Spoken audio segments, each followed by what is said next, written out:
ഇന്ന് ലോക ക്യാൻസർ ദിനം. എല്ലാ വർഷവും ഫെബ്രുവരി 4-ന് ലോക ക്യാൻസർ ദിനമായി ആചരിക്കുന്നു.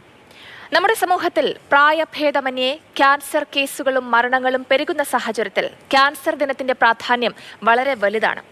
നോക്കൂ, മരണക്കണക്കുകൾ പെരുകുന്ന ക്യാൻസറിന്റെ ആഗോള ആഘാതത്തെ ലോക ക്യാൻസർ ദിനം എടുത്തു കാണിക്കുന്നുണ്ട്. രാജ്യത്ത് പ്രതിവർഷം 1.5 ദശലക്ഷത്തിലധികം പുതിയ കേസുകൾ റിപ്പോർട്ട് ചെയ്യപ്പെടുന്നുണ്ട്. സ്ത്രീകളിലും പുരുഷന്മാരിലും യഥാക്രമം സ്തനാർബുദവും വായിലെ അർബുദവും ഏറ്റവും സാധാരണമായി മാറുന്നു. 2030 ആകുമ്പോഴേക്കും ക്യാൻസർ കേസുകൾ പ്രതിവർഷം 1.7 ദശലക്ഷം കേസുകൾ കവിയുമെന്നാണ് കണക്കുകൂട്ടൽ. ഇന്ത്യയിൽ ചൈൽഡ്ഹുഡ് ക്യാൻസർ വർധനവ് ഒരു പ്രധാന പ്രശ്നമായി മാറിക്കൊണ്ടിരിക്കുകയാണ്.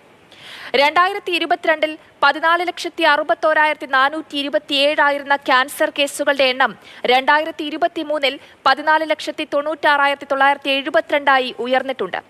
ദുഃഖകരമെന്ന് പറയട്ടെ, പല കേസുകളും വൈകിയാണ് കണ്ടെത്തുന്നത്. ഇത് അതിജീവന നിരക്കിനെ ബാധിക്കുന്നു. അതുകൊണ്ട് തന്നെ മെച്ചപ്പെട്ട അവബോധവും ആരോഗ്യ സംരക്ഷണവും അത്യാവശ്യമാണ്.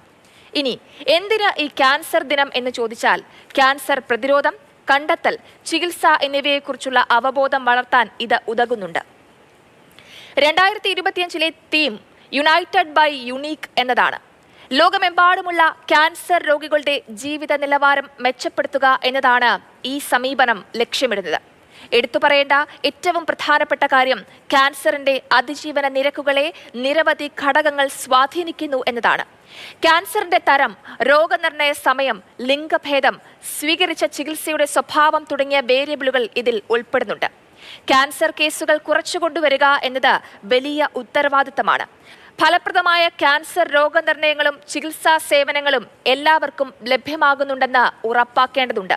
നൂതന ക്യാൻസർ കേന്ദ്രങ്ങൾ സ്ഥാപിക്കുക മാത്രമല്ല, ഈ സൗകര്യങ്ങൾ പിന്നോക്കം നിൽക്കുന്ന പ്രദേശങ്ങളിലേക്ക് വ്യാപിപ്പിക്കുന്നതിനുള്ള യോജിച്ച ശ്രമവും നടക്കേണ്ടതുണ്ട്.